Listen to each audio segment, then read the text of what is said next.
Ako po si Kirby, ang operator ng DTF dito sa RP Lipa. Nagamit po ito ng 6 na araw na may total of 16 meters. Ito po yung head namin, yung huling palit po nito is noong December pa po last year. Ito naman po yung capping namin na may 100% good condition pa po. Ito po yung pagtampag headlight po punta sa maintenance, clean nozzle to head. After mag-headlight po, pupunasan po natin yung wiper.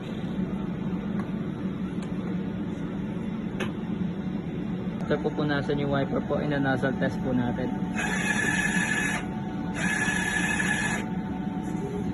So yan po, okay na po yung head natin.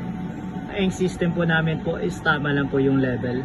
Ang huling palit po ng damper dito is nung na-install pa po yung DTF dito siya sa RP Lipa. Stock po is nalinis po kanina lang po. Naman po yung ABR po namin. Dito naman po yung mga stock namin. Dito po yung unused, tapos yung mga used po. Ito naman po yung mga unused namin na film. Ito naman po yung na-consume namin ngayong week. Isang foam film, saka isang white po. Ito naman po yung mga daily sold out namin po.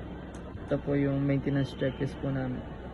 So system po, updated naman po yung daily output recording namin.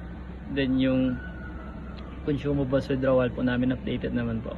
Lagyan na rin po dito is yung weekly physical inventory po namin dito sa DTF Stock Store. Yun lang po. Thank you.